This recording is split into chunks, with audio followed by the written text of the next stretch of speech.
오늘 추수감사주일 사도행전 사도 따라잡기를 잠깐 멈추고 오늘은 추수감사절 설교를 합니다. 감사로 제사드리라 하는 제목이에요. 감사로 제사드리라. 이스라엘에 3대 절기가 있죠. 그 3대 절기 중에 추수감사절, 장막절 혹은 수장절 혹은 초막절 이렇게 불러요. 이것이 가장 큰 절기 중에 하나죠. 뭐 6월절도 큰 절기입니다만은 추수감사절이 정말 이스라엘에 있어서 굉장히 중요한 절기지요. 성경은요 감사에 대해서 굉장히 많이 우리에게 얘기를 해요. 감사에 대해서. 감사함으로 그 문에 들어가며 찬송함으로 그 궁정에 들어가서 그에게 감사하며 그의 이름을 송축할지어다. 시편 100편 4절이죠. 시편을 이렇게 읽을 때 감사라는 단어가 딱 나올 때마다 이렇게 빨간 볼펜으로 동그라미를 쳐놓으면요 시편 전체가 다 뻘개요. 그만큼 감사라는 단어가 많이 등장하죠. 왜 하나님은 우리에게 그렇게 감사하라고 그럴까요? 왜? 하나님의 자녀, 하나님의 자녀로서 하나님께 드리는 예배의 가장 중요한 요소가 감사예요. 감사. 오늘 본문에 감사로 제사를 드리는 자가 나를 영화롭게 하나니 그랬어요. 제사 드릴 때 뭐가 필요해요? 제물이 필요해요. 제물이. 옛날에 제사장들은 제사를 드릴 때에 항상 제물을 가지고 가서 제사를 드렸어요. 양을 잡거나 혹은 소를 잡거나 그 양이나 소가 내 죄를 대신해서 죽는 거예요. 그래서 그 양이나 소를 잡아서 그 희생제사로 하나님께 드리는 거였어요. 그것이 구약의 율법의 제사였어요. 그 율법의 제사 중에 또 하나가 뭐냐면 그 희생제사 말고 감사제사가 있었어요. 그래서 자기의 죄 용서받은 것을 감사하는 감사제사. 그러니까 희생제사와 감사제사 그 두 가지가 율법이 요구하는 제사였는데 그 희생제사를 누가 이루셨어요? 예수님. 예수님께서 우리를 대신해서 십자가에 달려 죽으심으로 우리의 죄를 용서해 주시는 희생의 제사를 대신 감당하신 거예요. 그래서 우리에게 남은 제사는 이제 무슨 제사? 감사제사. 그래서 성도는 늘 감사로 하나님께 제사해야 돼요. 그래서 저와 여러분은 그렇게 하나님께 늘 감사로 제사드리는 제사장들이에요. 베드로전서 2장 9절에서 이런 말씀이 있죠.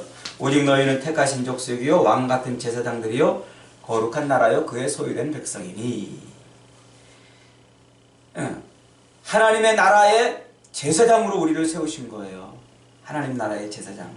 새 언약, 예수 그리스도를 통해서 완성한 그 새 언약의 제사장으로 저와 여러분을 세운 거예요. 그래서 누구든지 그리스도의 그 희생 제사를 인해서 하나님 앞에 나오는 사람은 이제 뭘로 제사드리라고요? 감사로 제사드리라고. 감사로.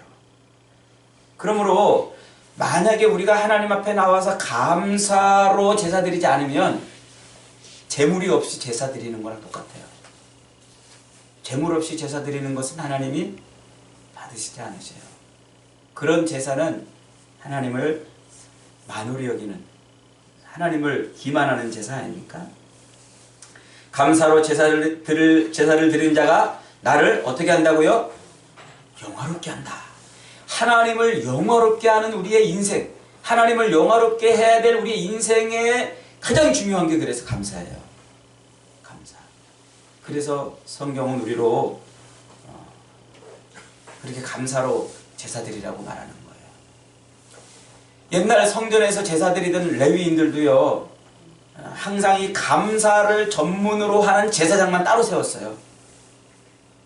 희생제사를 드릴 때 이 감사 제사를 따로 드리는 제사장들이 있단 말이죠. 역대상 16장 4절에 보니까 또 레위 사람들을 세워 여호와의 궤 앞에 섬기며 이스라엘 하나님 여호와를 칭송하며 감사하며 찬양하게 하였다 그랬어요. 41절에 또 저희와 함께 해만과 여두둔과 그 남아 택함을 받고 농명된 자를 세워 여호와의 자비하심이 영원함을 인하여 감사하게 하였다 이랬어요. 무슨 말이냐면 하나님 앞에 나올 때 감사로 제사 드리도록 감사 제사장들을 따로 세웠다는 거죠. 그게 이스라엘 백성들이 드렸던 예배예요. 예배. 그러니까 하나님은 우리 예배에서 이 감사라는 이 요소를, 이 제물을 예배에 섞지 않으면 그 예배를 안 받으시는 거예요. 그래서 우리에게 감사가 중요한 거예요. 또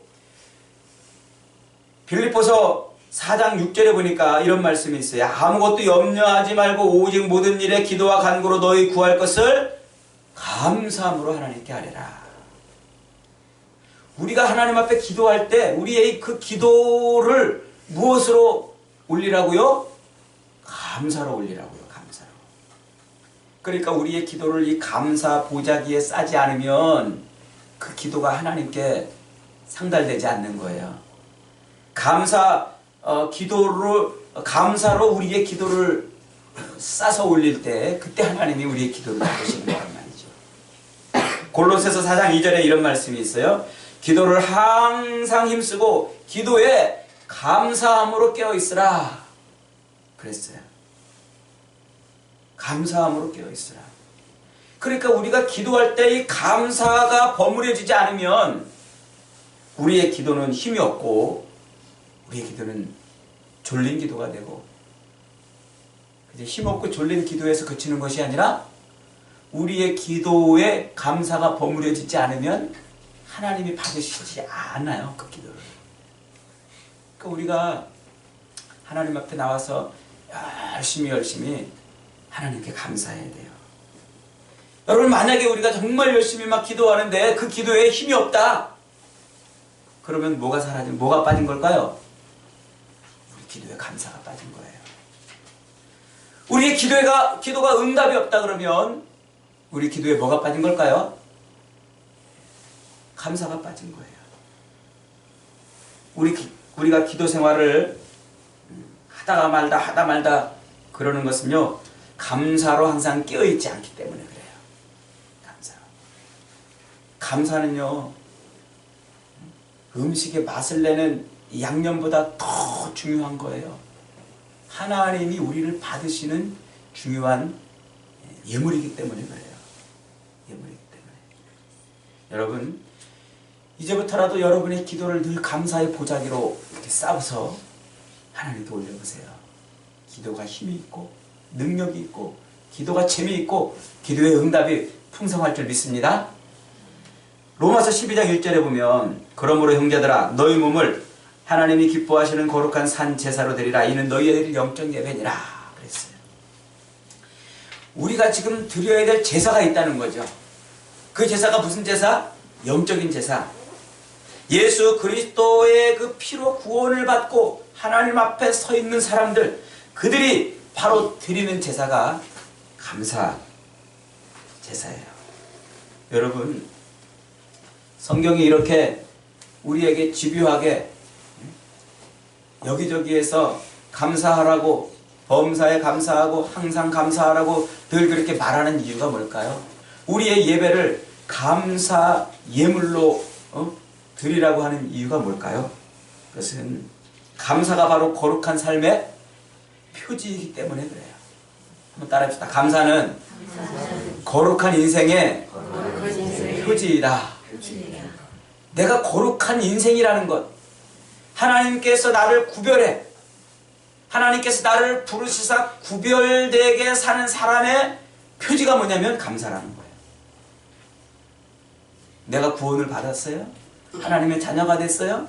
하나님의 자녀가 된 표식, 그 표식이 뭐냐고요? 감사라는 거예요. 내가 교회를 다니고 하나님의 자녀가 된 표식이 십자가 목걸이 걸고 다니는 게 아니에요. 성경책 끼고 다니는 게 아니에요. 뭐라고요? 감사. 내 몸에, 내 입에서, 내 마음에서 감사가 막 쏟아져 나와요. 구별된 표지. 하나님께서 지으신 인생, 하나님께서 구원한 인생의 표지가 바로 감사예요. 감사. 감사는 오직 인간만이 할 수 있어요. 인간만. 짐승은 감사하지 못하잖아요. 우리 집에 이거 조그만 강아지가 한 마리 있어요. 벌써 몇 년 동안 제가 밥 주고 간식 주고 얼마나 막 그렇게 많은 걸 줬는지 몰라요. 그런데 한 번도 저한테 감사하다고 한 적이 없어요. 아니 그렇게 많이 매일같이 아침 저녁으로 밥 주고 간식 주고 물 주고 쓰다듬어 주고 그러면 한 번쯤은 와가지고 감사하다고 말해야 되잖아요. 없어요. 감사는 뭐만 해요? 사람만이 하는 거예요. 사람. 그리고 그 사람 중에서도요, 하나님의 구원을 입은 사람들이 하는 거예요. 여러분, 아무나 감사하는 거 보셨어요? 절대 그러지 않아요. 이기적인 인간은요, 감사할 줄 몰라요. 이기적인 인간. 저 사람이 어떤 사람인가? 그 사람의 됨됨이를 알고 싶다 그러면 뭘 보면 돼요? 저 사람이 많은 일에도 감사를 잘 하느냐? 그걸 보면 돼요. 사람을 알아보는 가장 쉽고 정확한 기준은 그가 감사할 줄 아느냐 하는 거예요. 감사할 줄 모르면요, 언젠간 배반해요. 여러분, 사람 고를 때는요, 저 사람이 얼마나 감사를 잘하느냐. 우리 찬양이, 혜진이, 현석이, 승원이 사람 고를 때, 배우자 고를 때 그 사람의 재산 보지 말고 얼굴 보지 말고 뭐 보라고? 감사할 줄 아느냐. 이게 사람 고르는 기준이에요. 감사할 줄. 이 감사를, 이 모든 것, 요만한 것에도 감사할 줄 모르는 사람은요, 언젠가 배반해요. 그런 사람은 늘 입에 뭐가 달려있어요? 원망과 불평이 있어요. 참 희한해요. 감사할 줄 모르는 사람은 그냥 감사만 안 하는 줄 알았더니 그게 아니라 항상 원망과 불평이 늘 줄줄줄줄 입에 달려있어요. 제가 예전에 섬기던 교회에서 교회가 분란이 일어났어요. 그래서 목사님 파와 목사님 반대파가 서로 막 싸워가지고 뭐 나가라 말라 뭐 니네가 나가라 막 아주 그냥 교회가 시끄러웠어요. 그냥. 교회가. 근데 목사님을 반대하는 그 반대쪽 사람들이 막 얼마나 막 심하게 막 그냥 인터넷에 막 나쁜 글을 올리고 뭐 돌아다니면서 사람들을 막 그냥 욕하고 저한테도 와가지고요, 저를 얼마나 많이 위협하고 막 그러는지요. 그래가지고 제가 하도 궁금해가지고요, 그 사람들을 헌금한 헌금 내역을 다 들여다봤어요. 저 사람들이 헌금을 도대체 얼마나 했나. 그랬더니요, 헌금을 아주 많이 하고 정말 이렇게 헌신을 많이 해가지고 막 이 교회를 사랑해가지고 이게 정말 하나님의 교회다고 막 이런 줄 알았더니 아니었어요. 헌금을 많이 한 사람들은요, 가만히 있어요. 그런데 쥐꼬리만큼 헌금한 사람들은요, 막 교회가 마치 그냥 뭐 저기인 것처럼 그냥 막 떠들고 막 그래요. 그 감사헌금요, 1년에 그 감사헌금 한 거 이렇게 봤더니 어쩌다 한두 번 요만큼 한 사람들은 원망이 많고 불평이 많아요. 그러니까 교회가 시끄럽고 교회를 막 시끄럽게 하는 사람들을 헌금을 많이 해가지고 막 교회를 진짜 바르게 세우려고 지키려고 그러는 줄 알았더니 그게 아니었어요. 감사할 줄 모르니까 원망과 불평이 튀어나가지고 요만한 거 가지고도 막 시끄럽게 하고 그러는 거더라고요. 여러분, 감사의 깊이가 곧 인격의 깊이예요. 감사가 없는 사람은 믿으면 안 돼요. 감사할 줄 모르는 사람은요, 그 사람하고 깊은 관계를 맺지 마세요. 감사 없는 관계는 아무것도 아니에요. 겉으로 보기에는 좋은 관계처럼 보여도요, 요만한 것에 감사할 줄 모르는 사람은 요만한 것에 불평하는 사람이에요. 늘 그래서 그 사람은 불평거리만 보여요. 요게 언젠가 툭 튀어나와가지고 배반을 때리는 거예요. 뒤통수를 때리고. 여러분, 부모 자식 관계도 그래요. 감사할 줄 모르는 자식은요, 부모한테 함부로 해요. 부부 관계도 마찬가지고, 사제지간도, 친구 동료 관계도, 우리 교우들 관계도 마찬가지예요. 감사할 줄 모르면요, 정말 아무것도 아니야, 아무것도 아니야. 여러분, 모든 일에 감사하세요. 범사에 감사하세요. 자그만 일에도 감사해보세요. 정말 아무것도 아닌 것에도 감사해보세요. 된장찌개 한 그릇 놓고도 하나님께 감사해보세요. 그 자그마한 공깃밥 하나 놓고도 하나님 감사합니다. 하나님 감사합니다. 저를 이렇게 먹여주시니 감사합니다. 짧은 순간이지만 그 밥 한 그릇을 놓고 그렇게 감사 기도를 올리고 그렇게 식사를 할 때 그 식사가 성찬이 되는 거예요. 그 식사가. 그 밥 한 그릇을 놓고 감사하지 않고 그냥 배고파가지고 헛지겁 먹고 당연히 먹는 것처럼 먹는 사람은요, 자기 썩을 육체와 화장실이나 채우는 양식밖에 안 돼요. 작은 것을 가지고도 감사할 때 그것이 하나님 앞에 성찬이 되고 그것이 예배가 되는 거예요. 예배가. 그렇게 우리의 삶의 그런 것들 모든 일상에 다 감사가 보태지고 감사가 버무려질 때 그 삶은 제사가 되는 거예요. 그 삶은 하나님이 받으시는 제사가 되는 거예요. 그것이 바로 우리의 삶의 표지가 되는 거예요. 내 삶에 내가 구원받은 사람이라는 표식. 아무리 구원받은 사람, 하나님의 자녀가 됐고 교회에서 무슨 직분을 많이 받고 이래도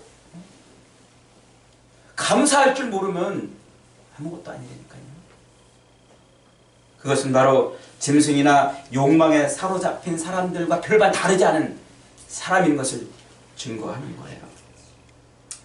여러분, 우리는 감사하는 순간 하나님 앞에 서게 돼요. 감사하는 순간 우리는 하나님을 얻는 거예요.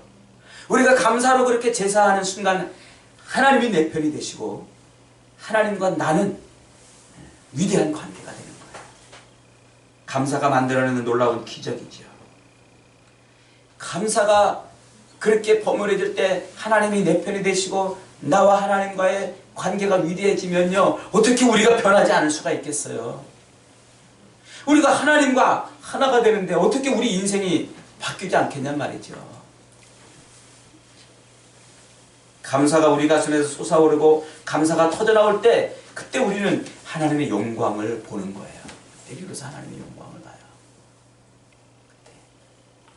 감사로 제사 드리고 감사로 그렇게 예배할 때 그때 그래서 우리는 하나님을 영화롭게 하는 인생이 되는 거예요. 오늘 우리에게 주신 이 말씀이 감사로 제사를 드리는 자가 나를 영화롭게 한다. 그 행위를 옳게 하는 자에게 내가 하나님의 구원을 보이리라. 이 하나님의 구원을 보인다는 게 뭐예요? 우리가 감사할 때 우리 눈에서 눈물을 씻어주신다는 거예요. 우리가 감사할 때 우리의 상처를 어루만져 주신다는 거예요. 우리가 감사할 때 우리를 그 구덩이에서 건져주신다는 거예요. 우리가 감사할 때 그 돌밭길을 평탄대로 되게 해주신다는 거예요. 그것이 우리의 구원 아니겠습니까? 우리 삶의 구원은 하나님의 그 만져주심과 치유하시고 위로하심과 함께하심으로 경험되는 것 아니겠어요? 여러분, 입에 발린 감사가 아니라 마음으로부터 우러나오는 감사, 그 감사가 하나님을 영화롭게 하는 감사예요. 모든 것 감사해 보십시다. 범사에 감사해 보십시다. 대문을 열고 나오는 순간부터 감사해 보시고, 식탁에 앉으면 감사해 보고, 주변 사람들에게 늘 감사를 드려보십시다. 이 나라에도 감사하고 직장에도 감사하고 우리 땅을 찾아와주는 철새들에게도 감사하고 철마다 때마다 옷을 갈아입는 저 가로수들을 보고도 감사하고 휘영청 떠오르는 달을 보고도 감사하고 아픔에도 감사하고 눈물에도 감사하고 범사에 감사해 보십시다. 하나님 앞에서 그렇게 감사해 보십시다. 그러면 하나님을 영화롭게 하는 인생이 되는 겁니다. 감사는 상식이 아니라 진리입니다. 감사는 윤리 도덕이 아니라 신앙입니다. 감사는 입에 발린 인사가 아니라 우리의 삶과 운명을 바꿔주는 능력입니다. 저와 여러분 매일 매 순간마다 감사로 제사를 해서 하나님을 영화롭게 하고 하나님의 영광을 누리는 복된 인생들 다 되시기를 주님의 이름으로 축원합니다. 아멘.